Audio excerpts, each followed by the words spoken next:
सुकून पाते हैं बाबा तेरी यादों में हम इतना सुकून पाते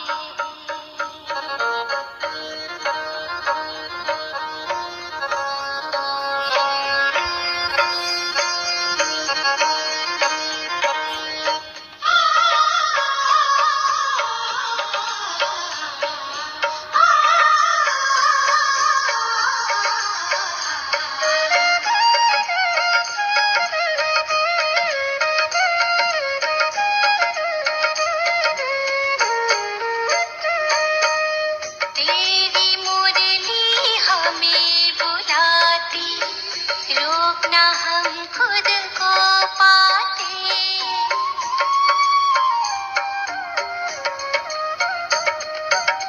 तेरी मुरली हमें बुलाती रोकना हम खुद को पाते सुन के मुरली की मधुर धुन ज्ञान से तर जाते हैं बाबा तेरी यादों में हम इतना सुकून पाते हैं बाबा तेरी यादों में हम इतना सुकून पाते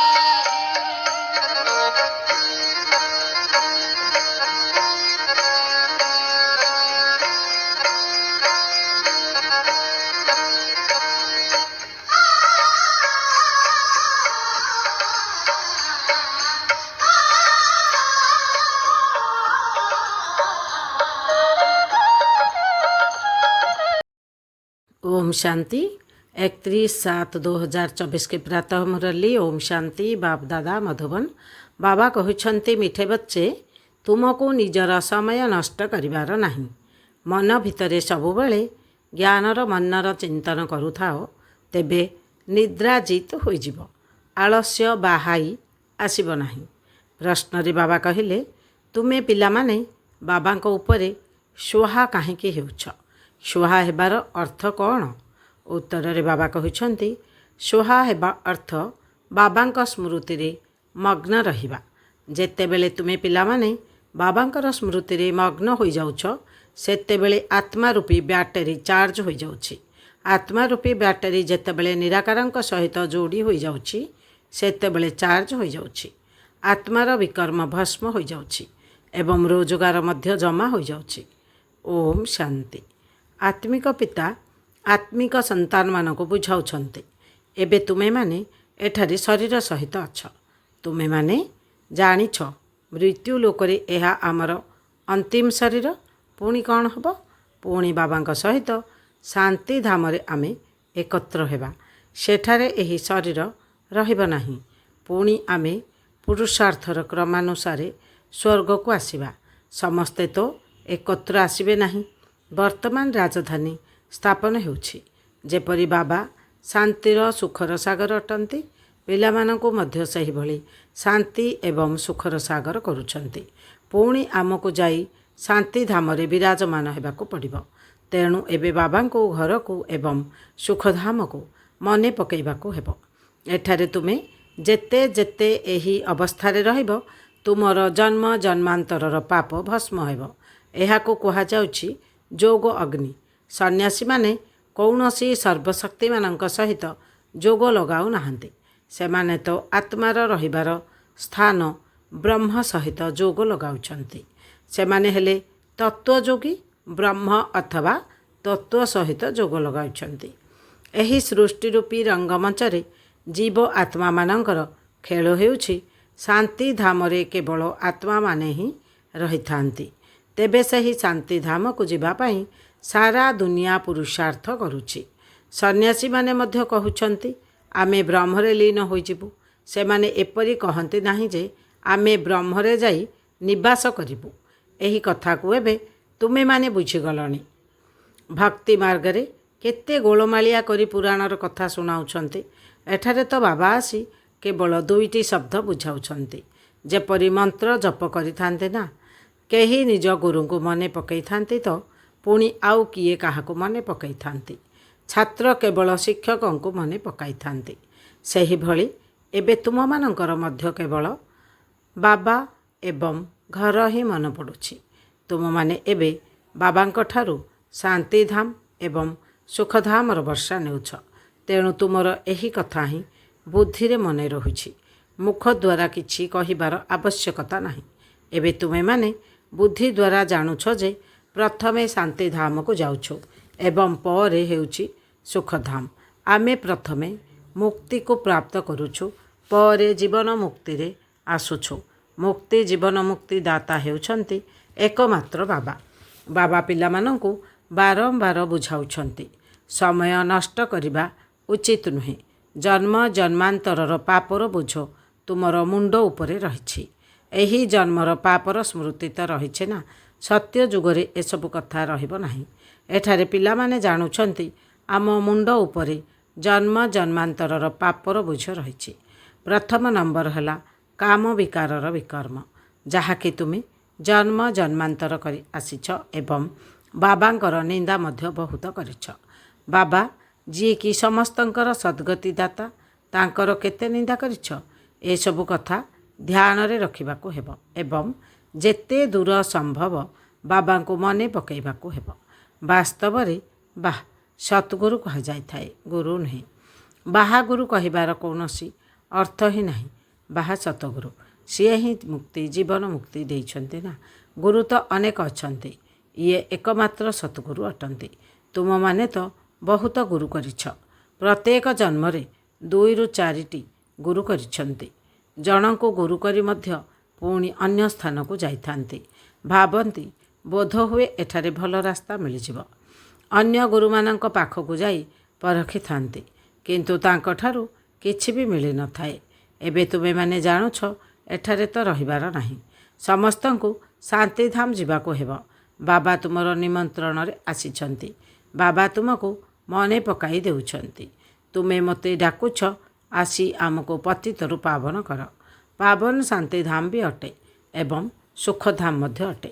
ବାବାଙ୍କୁ ଡାକୁଛନ୍ତି ଯେ ଆମକୁ ଘରକୁ ନେଇଯାଅ। ଘର ସମସ୍ତଙ୍କର ମନେ ଅଛି। ଆତ୍ମା ତୁରନ୍ତ କହିବ ଆମର ନିବାସ ସ୍ଥାନ ପରମଧାମ। ପରମପିତା ପରମାତ୍ମା ମଧ୍ୟ ପରମଧାମରେ ରହିଥାନ୍ତି। ଆମେ ମଧ୍ୟ ପରମଧାମରେ ରହିଥାଉ। ଏବେ ବାବା ତୁମମାନଙ୍କୁ ବୁଝାଉଛନ୍ତି, ତୁମ ଉପରେ ବୃହସ୍ପତିର ଦଶା ପଡ଼ିଛି। ଏହା ହେଲା ବେହଦର କଥା। ବେହଦର ଦଶା ସମସ୍ତଙ୍କ ଉପରେ ପଡ଼ୁଛି। ଏହିଭଳି ସୁଖ ଦୁଃଖର ଚକ୍ର ଘୂରି ଚାଲିଛି ନା। ଆମେମାନେ ହିଁ ସୁଖରୁ ଦୁଃଖରୁ ପୁଣି ଦୁଃଖରୁ ସୁଖକୁ ଆସୁଛୁ। ଶାନ୍ତିଧାମ ସୁଖଧାମ ପୁଣି ହେଲା ଦୁଃଖଧାମ। ଏକଥା ମଧ୍ୟ ତୁମେମାନେ ହିଁ ବୁଝୁଛ। ମନୁଷ୍ୟମାନେ ତ ଏହିସବୁ କଥାକୁ ବୁଝିପାରୁନାହାନ୍ତି। ଏବେ ବାବା ତୁମକୁ ବଞ୍ଚିଥାଉ ଥାଉ ମରିବା ଶିଖାଉଛନ୍ତି। ଆତ୍ମାରୂପୀ ପତଙ୍ଗମାନେ ଆତ୍ମାରୂପୀ ଜ୍ୟୋତି ଉପରେ ଝାସ ଦେଇଛନ୍ତି, ଅର୍ଥାତ୍ ସମର୍ପିତ ହୋଇଯାଉଛନ୍ତି। ଯେପରି କେହି କେହି ପତଙ୍ଗ ଅଗ୍ନିଶିଖା ପ୍ରତି ଆକର୍ଷିତ ହୋଇ ଆତ୍ମାହୁତି ଦେଇଥାନ୍ତି, ଆଉ କେହି କେହି ଅଗ୍ନିଶିଖାର ଚାରିପଟରେ ଘୂରି ଘୂରି ଚାଲିଯାଆନ୍ତି। ବାବା ମଧ୍ୟ ବ୍ୟାଟେରୀ ଅଟନ୍ତି ନା। ସମସ୍ତଙ୍କର ବୁଦ୍ଧି ଯୋଗ ସେହି ଜଣଙ୍କ ସହିତ ରହିଛି। ତେବେ ନିରାକାର ବାବାଙ୍କ ସହିତ ଯେପରି ଆତ୍ମାରୂପୀ ବ୍ୟାଟେରୀ ସଂଯୋଗ ହୋଇ ରହିଛି, ଏହି ବ୍ରହ୍ମାଙ୍କ ଆତ୍ମା ତ ବହୁତ ନିକଟରେ ଅଛି। ତେଣୁ ତାଙ୍କ ପାଇଁ ବହୁତ ସହଜ ହୋଇଥାଏ। ବାବାଙ୍କୁ ମନେ ପକାଇବା ଦ୍ୱାରା ତୁମର ବ୍ୟାଟେରୀ ଚାର୍ଜ ହୋଇଯାଏ। ତୁମମାନଙ୍କ ପାଇଁ ଟିକେ ମୁସ୍କିଲ ହେଉଛି, କିନ୍ତୁ ଏହାଙ୍କ ପାଇଁ ସହଜ। ଯେତିକି ତୁମ ପିଲାମାନଙ୍କୁ ପୁରୁଷାର୍ଥ କରିବାକୁ ପଡ଼ୁଛି, ବ୍ରହ୍ମା ବାବାଙ୍କୁ ମଧ୍ୟ ସେତିକି ପୁରୁଷାର୍ଥ କରିବାକୁ ପଡ଼ୁଛି। ଇଏ ଯେତିକି ନିକଟତର, ସେତିକି ତାଙ୍କ ଉପରେ ବୋଝ ମଧ୍ୟ ରହିଛି। ଗାୟନ ମଧ୍ୟ ରହିଛି, ଜିନକେ ସାଥ ମାଥେ ମାମଲା। ଏହାଙ୍କ ଉପରେ ତ ବହୁତ ଦାୟିତ୍ୱ ରହିଛି ନା। ବାବା ତ ସଦା ସମ୍ପୂର୍ଣ୍ଣ, ଏହାଙ୍କୁ ସମ୍ପୂର୍ଣ୍ଣ ହେବାକୁ ପଡ଼ୁଛି। ବ୍ରହ୍ମା ବାବାଙ୍କୁ ସମସ୍ତଙ୍କର ଦେଖାଶୁଣା କରିବାକୁ ପଡ଼ୁଛି। ଯଦିଓ ଉଭୟ ଏକତ୍ର ଅଛନ୍ତି, କିନ୍ତୁ ବିଚାର ତ ଚାଲୁଛି ନା। କନ୍ୟାମାନଙ୍କୁ କେତେ ମାଡ଼ ଖାଇବାକୁ ପଡ଼ୁଛି, ସେଥିପାଇଁ ଦୁଃଖ ହେଉଛି। କର୍ମାତୀତ ଅବସ୍ଥା ତ ଅନ୍ତିମ ସମୟରେ ହେବ, ସେତେବେଳେ ପର୍ଯ୍ୟନ୍ତ ଧ୍ୟାନ ଦେବାକୁ ପଡ଼ୁଛି। କନ୍ୟାମାନଙ୍କର ଚିଠି ନ ଆସିଲେ ମଧ୍ୟ ଖିଆଲ ଆସେ, ବେମାର ହୋଇନାହାନ୍ତି ତ। ସେବାର ସମାଚାର ଆସିଲେ ବାବା ନିଶ୍ଚିନ୍ତ ତାଙ୍କୁ ମନେ ପକାଇବେ। ବାବା ଏହି ଶରୀର ଦ୍ୱାରା ସେବା କରୁଛନ୍ତି। କେବେ କେବେ ବହୁତ କମ୍ ମୁରଲି ଚାଲିଥାଏ। ଯଦି 2-4 ମୁରଲି ନ ଆସିଲା ତେବେ ତୁମ ପାଖରେ ତ ମୁରଲିର ପଏଣ୍ଟସ୍ ରହିଛି। ତୁମେମାନେ ନିଜର ଡାଏରୀ ଦେଖିବା ଉଚିତ। ବ୍ୟାଜ୍ ଉପରେ ମଧ୍ୟ ତମେ ଭଲ ଭାବରେ ବୁଝାଇ ପାରିବ। ଯେତେବେଳେ ଆଦି ସନାତନ ଦେବୀ ଦେବତା ଧର୍ମ ଥିଲା ସେତେବେଳେ ଅନ୍ୟ କୌଣସି ଧର୍ମ ନଥିଲା। ତେବେ କଳ୍ପବୃକ୍ଷର ଚିତ୍ର ମଧ୍ୟ ସାଥିରେ ରହିବା ଦରକାର। ଭିନ୍ନ ଭିନ୍ନ ଧର୍ମର ରହସ୍ୟକୁ ବୁଝାଇବାକୁ ପଡ଼ୁଛି। ପ୍ରଥମେ କେବଳ ଗୋଟିଏ ଅଦ୍ୱୈତ ଧର୍ମ ଥିଲା। ବିଶ୍ୱରେ ଶାନ୍ତି, ସୁଖ, ପବିତ୍ରତା ସବୁ କିଛି ଥିଲା। ତେବେ ବାବାଙ୍କ ଠାରୁ ହିଁ ଆମକୁ ସେହି ସମ୍ପତ୍ତି ମିଳୁଛି। କାହିଁକି ନା ବାବା ଶାନ୍ତିର ସାଗର, ସୁଖର ସାଗର ଅଟନ୍ତି। ଆଗରୁ ତୁମମାନେ ମଧ୍ୟ କିଛି ଜାଣିନଥିଲ। ଯେପରି ବାବାଙ୍କର ବୁଦ୍ଧିରେ ଏସବୁର ଜ୍ଞାନ ରହିଛି ସେହିପରି ତୁମେମାନେ ମଧ୍ୟ ବାବାଙ୍କ ସମାନ ହେଉଛ। ସୁଖ ଏବଂ ଶାନ୍ତିର ସାଗର ତୁମେ ମଧ୍ୟ ହେଉଛ। ନିଜର ଚାର୍ଟ ଦେଖିବା ଉଚିତ। କେଉଁ କଥାର ଅଭାବ ରହିଛି? ବାସ୍ତବରେ ମୁଁ ପ୍ରେମର ସାଗର। ତେଣୁ ମୋର ଏଭଳି କିଛି ଚଳଣି ନାହିଁ ତ ଯାହାଦ୍ୱାରା କେହି ବିରକ୍ତ ହେବେ। ତେଣୁ ନିଜ ଉପରେ ଧ୍ୟାନ ରଖିବାକୁ ହେବ। ଏପରି ଭାବିବା ଉଚିତ ନୁହେଁ ଯେ ବାବା ଆଶୀର୍ବାଦ କଲେ ମୁଁ ଏହିଭଳି ହୋଇଯିବି। ନା, ବାବା କହିଛନ୍ତି ମୁଁ ଡ୍ରାମା ଅନୁସାରେ ନିଜ ସମୟରେ ଆସିଛି। ଏହା ମୋର କଳ୍ପକଳ୍ପର ପ୍ରୋଗ୍ରାମ। ଏହି ଜ୍ଞାନ ଅନ୍ୟ କେହି ବି ଦେଇପାରିବେ ନାହିଁ। ସତ୍ ବାବା, ସତ୍ ଶିକ୍ଷକ, ସତ୍ ଗୁରୁ କେବଳ ଜଣେ। ଏହି ନିଶ୍ଚୟ ପକ୍କା ହେଲେ ତୁମର ବିଜୟ ହେବ। ଏତେ ସବୁ ଯେଉଁ ଧର୍ମ ରହିଛି ସେସବୁର ବିନାଶ ହୋଇଯିବ। ଯେତେବେଳେ ସତ୍ୟ ଯୁଗରେ ସୂର୍ଯ୍ୟବଂଶୀମାନେ ଥିଲେ ସେତେବେଳେ ଅନ୍ୟ କୌଣସି ବଂଶାବଳୀ ନଥିଲା। ପୁଣି ମଧ୍ୟ ସେହିପରି ହେବ। ସାରାଦିନ ଏହିଭଳି ନିଜେ ନିଜ ସହିତ କଥାବାର୍ତ୍ତା ହୁଅ। ଏହିଭଳି ଜ୍ଞାନର ପଏଣ୍ଟସ୍ ତୁମ ବୁଦ୍ଧିରେ ରହିଲେ ତୁମେ ଖୁସିରେ ରହିବ।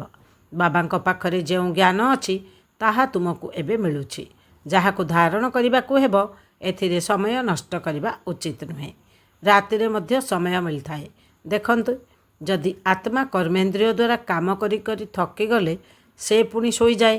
ବାବା ତୁମକୁ ଭକ୍ତି ମାର୍ଗର ସବୁ ଥକା ଦୂର କରି ଅଥକ କରିଦେଉଛନ୍ତି। ଯେପରି ରାତିରେ ଆତ୍ମା ଥକିଗଲେ ଶରୀରରୁ ଅଲଗା ହୋଇଯାଏ, ଯାହାକୁ ନିଦ୍ରା କୁହାଯାଉଛି। ତେବେ କିଏ ଶୋଇଯାଏ? ଆତ୍ମା ସହିତ କର୍ମେନ୍ଦ୍ରିୟ ମଧ୍ୟ ଶୋଇଯାଏ। ତେଣୁ ରାତ୍ରିରେ ଶୋଇବା ସମୟରେ ମଧ୍ୟ ବାବାଙ୍କୁ ମନେ ପକାଇ ଏହିଭଳି ବିଚାର କରି ଶୋଇଯିବା ଉଚିତ। ହୋଇପାରେ ଅନ୍ତିମ ସମୟରେ ତୁମେ ନିଦ୍ରାଜିତ ହୋଇଯିବ। ତୁମେ ଯେତେ ଯେତେ ବାବାଙ୍କ ସ୍ମୃତିରେ ରହିବ ସେତେ ବହୁତ ଖୁସି ମଧ୍ୟ ଆସିବ। 84 ଜନ୍ମର ଚକ୍ରକୁ ମଧ୍ୟ ଘୂରାଇ ଚାଲିବ। ଏହିଭଳି ଚିନ୍ତନ କଲେ ତୁମକୁ ହାଇ ଆସିବ ନାହିଁ କିମ୍ବା ନିଦ ମଧ୍ୟ ଆସିବ ନାହିଁ। ବାବା କହୁଛନ୍ତି, ହେ ନିଦ୍ରାଜିତ ପିଲାମାନେ, ରୋଜଗାର କରିବା ସମୟରେ କେବେ ବି ଶୋଇବା ଉଚିତ ନୁହେଁ। କାହିଁକି ବାବା କହିଲେ? କ୍ଲାସ୍ରେ ସବୁଦିନ ଦେଖିବେ ଆଗ ଧାଡ଼ିରେ ବସି ପଡ଼ିକି ଢୋଳଉଥିବେ, ପଛରେ ବସିକି କ୍ଲାସ୍ ଶୁଣିଲା ବେଳେ ଢୋଳଉଥାନ୍ତି। ସେଥିପାଇଁ ବାବା କହୁଛନ୍ତି ଯେତେବେଳେ ତୁମେ ଜ୍ଞାନରେ ମସ୍ତ ହୋଇଯିବ ସେତେବେଳେ ତୁମର ସେହି ଅବସ୍ଥା ଆସିବ। ଏଠାରେ ତୁମେମାନେ ଖୁବ୍ କମ୍ ସମୟ ବସୁଛ। ତେଣୁ କେବେ ବି ହାଇ ମାରିବା ଅଥବା ନିଦ ଆସିବା ଉଚିତ ନୁହେଁ। ଅନ୍ୟ ଆଡ଼କୁ ଧ୍ୟାନ ଯିବା ଦ୍ୱାରା ହାଇ ମାରିଥାନ୍ତି। ତୁମମାନଙ୍କୁ ଏହି କଥା ମଧ୍ୟ ବୁଦ୍ଧିରେ ରଖିବାକୁ ହେବ ଯେ ଆମକୁ ଅନ୍ୟମାନଙ୍କୁ ବି ନିଜ ସମାନ କରିବାକୁ ହେବ। ପ୍ରଜା ତ ଦରକାର ନା, ନଚେତ୍ ରାଜା କିପରି ହେବ? ଧନ ଦେଲେ ଧନ ସରିବ ନାହିଁ। ଅନ୍ୟମାନଙ୍କୁ ବୁଝାଇବା ଦରକାର ଯେ ଦାନ ଦେଲେ କେବେ ବି ଜ୍ଞାନ ଧନ ସରିଯିବ ନାହିଁ, ନଚେତ୍ ଜମା ହେବ ନାହିଁ। କିନ୍ତୁ ମନୁଷ୍ୟମାନେ ବହୁତ ଭାଗ୍ୟହୀନ ମଧ୍ୟ ଥାଆନ୍ତି, ଯେଉଁମାନେ କି ଧନ ପାଇଁ ବହୁତ ଲଢ଼େଇ ଝଗଡ଼ା କରିଥାନ୍ତି। ଏଠାରେ ବାବା କହୁଛନ୍ତି ତୁମକୁ ମୁଁ ଅବିନାଶ ଧନ ଦେଉଛି, ତୁମେମାନେ ଅନ୍ୟମାନଙ୍କୁ ଦେଇଚାଲ। ଏଥିରେ ତୁମେ କଞ୍ଜୁସ ହୁଅ ନାହିଁ। ଯଦି ତୁମେ ଦାନ ଦେଉନାହଁ ଅର୍ଥାତ୍ ତୁମ ପାଖରେ ଧନ ନାହିଁ, ଏହା ଏହିଭଳି ରୋଜଗାର ଯେଉଁଥିରେ ଲଢ଼େଇ ଆଦିର କୌଣସି କଥା ନାହିଁ। ତେଣୁ ଏହାକୁ ଗୁପ୍ତ ଧନ ବୋଲି କୁହାଯାଉଛି। ତୁମେମାନେ ମଧ୍ୟ ଗୁପ୍ତ ସୈନିକ ଅଟ। 5 ବିକାର ସହିତ ତୁମେ ଲଢ଼େଇ କରୁଛ। ତୁମକୁ ଗୁପ୍ତ ସୈନିକ କୁହାଯାଉଛି। ପଦାତିକମାନଙ୍କର ସଂଖ୍ୟା ବହୁତ ଥାଏ। ଏଠାରେ ମଧ୍ୟ ସେହିଭଳି ହେଉଛି। ପୂଜା ବହୁତ ଅଛନ୍ତି। ବାକି କ୍ୟାପ୍ଟେନ୍, ମେଜର ଆଦି ସମସ୍ତେ ଅଛନ୍ତି। ତୁମେ ହେଉଛ ସେନା, ଏଥିରେ ମଧ୍ୟ କ୍ରମାନୁସାରେ ରହିଛନ୍ତି। ବାବା ଜାଣିଛନ୍ତି ଇଏ କମାଣ୍ଡର, ଇଏ ମେଜର, ମହାରଥୀ, ଘୋଡ଼ା ସବାର ମଧ୍ୟ ଅଛନ୍ତି ନା। ଏକଥା ତ ବାବା ଜାଣିଛନ୍ତି ଯେ 3 ପ୍ରକାର ବୁଝାଇଲା ବାଲା ଅଛନ୍ତି। ତୁମମାନେ ଅବିନାଶୀ ଜ୍ଞାନରତ୍ନର ବ୍ୟାପାର କରୁଛ, ଯେପରି ସନ୍ନ୍ୟାସୀମାନେ ମଧ୍ୟ ବ୍ୟାପାର ଶିଖାଉଛନ୍ତି ନା। ଗୁରୁ ଚାଲିଗଲା ପରେ ତାଙ୍କ ପଛରେ ଚେଲାମାନେ ସବୁ କିଛି ସମ୍ଭାଳିଥାନ୍ତି। ତାହା ହେଲା ସ୍ଥୂଳ ଏବଂ ସୂକ୍ଷ୍ମ। ଅନେକ ପ୍ରକାରର ଧର୍ମ ରହିଛି, ପ୍ରତ୍ୟେକଙ୍କର ନିଜସ୍ୱ ମତ ରହିଛି। ତୁମେ ମଧ୍ୟ ତାଙ୍କ ପାଖକୁ ଯାଇ ତାଙ୍କ କଥା ଶୁଣିପାରିବ। ସେମାନେ କ'ଣ ସବୁ ଶିଖାଉଛନ୍ତି, କ'ଣ କ'ଣ ଶୁଣାଉଛନ୍ତି। ବାବା ତ ତୁମକୁ 84 ଜନ୍ମର କାହାଣୀ ବୁଝାଉଛନ୍ତି। ତୁମମାନଙ୍କୁ ହିଁ ବାବା ଆସି ସମ୍ପତ୍ତି ଦେଉଛନ୍ତି। ଏହା ମଧ୍ୟ ଡ୍ରାମାରେ ନିର୍ଦ୍ଧାର୍ଯ୍ୟ ଅଛି। ଏବେ କଳିଯୁଗ ଶେଷ ପର୍ଯ୍ୟନ୍ତ ପରମ ଧାମରୁ ଆତ୍ମାମାନେ ଆସୁଥିବେ। ଏହିଭଳି ବୃଦ୍ଧି ହୋଇ ଚାଲିଥିବ। ଯେତେବେଳ ପର୍ଯ୍ୟନ୍ତ ବାବା ଏଠାରେ ଅଛନ୍ତି ସଂଖ୍ୟା ବଢ଼ି ଚାଲିଥିବ। ପୁଣି ଏତେ ସବୁ ରହିବେ କେଉଁଠି? ଖାଇବେ କ'ଣ? ସବୁ ହିସାବ ରଖିବାକୁ ପଡ଼ୁଛି ନା। ସେଠାରେ ତ ଏତେ ମନୁଷ୍ୟ ରହିବେ ନାହିଁ। ଖାଇଲା ବାଲା ମଧ୍ୟ କମ୍ ରହିବେ। ସମସ୍ତଙ୍କର ନିଜ ନିଜର କ୍ଷେତ ରହିବ। ଅଧିକ ଶସ୍ୟ ରଖି କ'ଣ କରିବେ? ସେଠାରେ ବର୍ଷା ଆଦି ପାଇଁ ଯଜ୍ଞ କରିବାକୁ ପଡ଼ିବ ନାହିଁ। କିନ୍ତୁ ଏଠାରେ ବର୍ଷା ପାଇଁ ଯଜ୍ଞ ଆଦି କରିବାକୁ ପଡ଼ୁଛି। ଏବେ ବାବା ଯଜ୍ଞ ରଚନା କରୁଛନ୍ତି। ଏହି ଯଜ୍ଞରେ ସାରା ପୁରୁଣା ସୃଷ୍ଟି ସ୍ୱାହା ହୋଇଯିବ। ଏହା ହେଲା ବେହଦର ଯଜ୍ଞ। ବର୍ଷା ହେବା ପାଇଁ ଲୋକେମାନେ ହଦର ଯଜ୍ଞ ରଚନା କରୁଛନ୍ତି। ବର୍ଷା ହେଲେ ଖୁସି ହୋଇଥାନ୍ତି, ଭାବନ୍ତି ଯଜ୍ଞ ଦ୍ୱାରା ସଫଳତା ମିଳିଲା। ଯଦି ବର୍ଷା ନ ହେଲା ତେବେ ଶସ୍ୟ ଉତ୍ପନ୍ନ ହେବ ନାହିଁ, ଅକାଳ ପଡ଼ିଯିବ। ଯଦିଓ ଅଜ୍ଞ ଆଦି କରୁଛନ୍ତି, କିନ୍ତୁ ଯଦି ବର୍ଷା ନ ହେବ ତେବେ କ'ଣ କରିପାରିବେ? ବିପଦ ତ ବହୁତ ଆସିବ। ମୂଷଳ ଧାରାରେ ବର୍ଷା, ଭୂକମ୍ପ ଆଦି ସବୁ ହେବ। ଡ୍ରାମାର ଚକ୍ରକୁ ତ ତୁମେମାନେ ବୁଝିଛ। ଏହି ସୃଷ୍ଟିରୂପୀ ଚକ୍ରର ଚିତ୍ର ମଧ୍ୟ ବହୁତ ବଡ଼ ହେବା ଦରକାର। ଆଡ଼ଭର୍ଟାଇଜମେଣ୍ଟ ବା ବିଜ୍ଞାପନ ବଡ଼ ବଡ଼ ଜାଗାରେ ଲଗାଇଲେ ବଡ଼ ବଡ଼ ଲୋକମାନେ ପଢ଼ିବେ। ଏଥିରୁ ବୁଝିଯିବେ ଯେ ବାସ୍ତବରେ ଏବେ ପୁରୁଷୋତ୍ତମ ସଙ୍ଗମ ଯୁଗ ଅଟେ। କଳି ଯୁଗରେ ବହୁତ ମନୁଷ୍ୟ ଅଛନ୍ତି, ସତ୍ୟ ଯୁଗରେ କମ୍ ମନୁଷ୍ୟ ରହିବେ। ବାକି ଏତେ ସବୁ ନିଶ୍ଚିତ ଭାବରେ ସମାପ୍ତ ହୋଇଯିବେ। ଶିବ ଜୟନ୍ତୀର ଅର୍ଥ ହିଁ ସ୍ୱର୍ଗ ଜୟନ୍ତୀ, ଲକ୍ଷ୍ମୀ ନାରାୟଣଙ୍କର ଜୟନ୍ତୀ। ଏକଥା ତ ବହୁତ ସହଜ। ଶିବ ଜୟନ୍ତୀ ପାଳନ କରାଯାଉଛି ନା। ଇଏ ହେଉଛନ୍ତି ଅବିନାଶୀ ପିତା। ଇଏ ହିଁ ସ୍ୱର୍ଗର ସ୍ଥାପନା କରିଥିଲେ। ଏସବୁ କାଲିର କଥା। ତୁମମାନେ ସ୍ୱର୍ଗବାସୀ ଥିଲ। ଏହା ତ ବହୁତ ସହଜ କଥା। ତେଣୁ ପିଲାମାନଙ୍କୁ ଭଲ ଭାବରେ ବୁଝି ପୁଣି ଅନ୍ୟମାନଙ୍କୁ ବୁଝାଇବାକୁ ହେବ। ଖୁସିରେ ମଧ୍ୟ ରହିବାକୁ ପଡ଼ିବ। ଏବେ ଆମେ ସବୁବେଳ ପାଇଁ ରୋଗରୁ ମୁକ୍ତ ହୋଇ 100% ସୁସ୍ଥ ସମ୍ପତ୍ତିବାନ ହେଉଛୁ। ବାକି ଆଉ ଅଳ୍ପ ସମୟ ଅଛି। ଭଲେ କେତେ ବି ଦୁଃଖ, ମୃତ୍ୟୁ ଆଦି ହେବ, କିନ୍ତୁ ତୁମମାନେ ସେହି ସମୟରେ ବହୁତ ଖୁସିରେ ରହିବ। ତୁମମାନେ ଜାଣିଛ ମୃତ୍ୟୁ ତ ନିଶ୍ଚିତ ହେବ। ଏହା କଳ୍ପକଳ୍ପର ଖେଳ। ତେଣୁ କୌଣସି ଚିନ୍ତା ହେଉନାହିଁ। ଯେଉଁମାନେ ପକ୍କା ସେମାନେ କେବେ ହାୟ ହାୟ କରିବେ ନାହିଁ। ମନୁଷ୍ୟ କାହାର ଅପରେସନ୍ ଆଦି ଦେଖିଲେ ତାଙ୍କର ମୁଣ୍ଡ ବୁଲାଇ ଦେଇଥାଏ। ଏବେ ତ କେତେ ବଡ଼ ବଡ଼ ବିନାଶ ହେବ। ତୁମମାନେ ଜାଣିଛ ଏସବୁ ତ ହେବାର ଅଛି। ଗାୟନ ମଧ୍ୟ ଅଛି। ମିରୁଆ ମୌତ ମାଲୁକା ଶିକାର, ମିରୁଆ ମୌତ ମଲୁକା ଶିକାର। ଏହି ପୁରୁଣା ଦୁନିଆରେ ତୁମେ ବହୁତ ଦୁଃଖ ଭୋଗ କରିଛ। ଏବେ ତୁମକୁ ନୂଆ ଦୁନିଆକୁ ଯିବାକୁ ହେବ। ଆଚ୍ଛା, ମିଠା ମିଠା ଶିକିଲଧେ ସନ୍ତାନମାନଙ୍କ ପ୍ରତି ମାତା ପିତା ବାପ ଦାଦାଙ୍କର ମଧୁର ସ୍ନେହ ସମ୍ପନ୍ନ ଶୁଭେଚ୍ଛା ଏବଂ ସୁପ୍ରଭାତ। ଆତ୍ମିକ ପିତାଙ୍କର ଆତ୍ମିକ ସନ୍ତାନମାନଙ୍କୁ ନମସ୍ତେ। ଆତ୍ମିକ ସନ୍ତାନମାନଙ୍କର ଆତ୍ମିକ ମାତାଙ୍କୁ ନମସ୍ତେ ନମସ୍ତେ ନମସ୍ତେ। ଧାରଣା ପାଇଁ ମୁଖ୍ୟ ସାର। ପ୍ରଥମ ପଏଣ୍ଟରେ ବାବା କହିଲେ ବାବାଙ୍କ ଠାରୁ ଅବିନାଶୀ ଜ୍ଞାନଧନ ନେଇ ଅନ୍ୟମାନଙ୍କୁ ଦାନ କରିବାକୁ ହେବ। ଜ୍ଞାନ ଦାନ କରିବାରେ କେବେ କଞ୍ଜୁସ ହେବାର ନାହିଁ। ଜ୍ଞାନର ପଏଣ୍ଟ ଗୁଡ଼ିକୁ ସର୍ବଦା ଚିନ୍ତନ କରିବାକୁ ହେବ ଏବଂ ରାଜା ହେବା ପାଇଁ ପ୍ରଜା ନିଶ୍ଚିତ ତିଆରି କରିବାକୁ ହେବ। 2 ପଏଣ୍ଟରେ ବାବା କହିଲେ ନିଜର ଚାର୍ଟକୁ ଦେଖ। କ'ଣ ଚାର୍ଟ? ମୁଁ ବାବାଙ୍କ ଭଳି ପ୍ରେମର ସାଗର ହୋଇଗଲିଣି? ମାନେ ପଚାର, କେବେ କାହାକୁ ଅସନ୍ତୁଷ୍ଟ କରୁନାହିଁ ତ? ନିଜର ଚାଲିଚଳନ ଉପରେ ମୋର ଧ୍ୟାନ ଅଛି ତ? ବାବା କହୁଛନ୍ତି ନିଜକୁ ନିଜେ ଏମିତି ପଚାର। ବରଦାନ ଜ୍ଞାନ ସହିତ ଗୁଣଗୁଡ଼ିକ ଜାଗ୍ରତ କରି ସର୍ବଗୁଣ ସମ୍ପନ୍ନ ହେଉଥିବା ଗୁଣ ମୂରତ ଭାବ। କ'ଣ କହିଲେ ବାବା ବରଦାନରେ? ଜ୍ଞାନ ସହିତ ଗୁଣଗୁଡ଼ିକୁ ଜାଗ୍ରତ କରି ସର୍ବଗୁଣ ସମ୍ପନ୍ନ ହେଉଥିବା ଗୁଣ ମୂରତ ଭାବ। ବାବା ବିସ୍ତାରରେ କହୁଛନ୍ତି ପ୍ରତ୍ୟେକ ସନ୍ତାନ ଭିତରେ ଜ୍ଞାନ ତ ବହୁତ ରହିଛି, କିନ୍ତୁ ଏବେ ଦିବ୍ୟ ଗୁଣଗୁଡ଼ିକୁ ଜାଗ୍ରତ କରିବାର ଆବଶ୍ୟକତା ବି ରହିଛି। ସେଥିପାଇଁ ନିଜର ବିଶେଷ କର୍ମ ଦ୍ୱାରା ଗୁଣ ଦାତା ହୁଅ। ସଂକଳ୍ପ କର ଯେ ମୋତେ ସର୍ବଦା ଗୁଣର ମୂର୍ତ୍ତି ହୋଇ ସମସ୍ତଙ୍କୁ ଗୁଣ ମୂରତ କରିବାର କର୍ତ୍ତବ୍ୟରେ ତତ୍ପର ହୋଇ ରହିବାକୁ ହେବ। ଏହାଦ୍ୱାରା ବ୍ୟର୍ଥ ଦେଖିବା ବା ଶୁଣିବା ବା କରିବା ପାଇଁ ଫୁର୍ସତ ମିଳିବ ନାହିଁ। ଏହି ବିଧି ଦ୍ୱାରା ନିଜର ବା ସମସ୍ତଙ୍କର ଦୁର୍ବଳତା ଗୁଡ଼ିକ ସହଜରେ ସମାପ୍ତ ହୋଇଯିବ।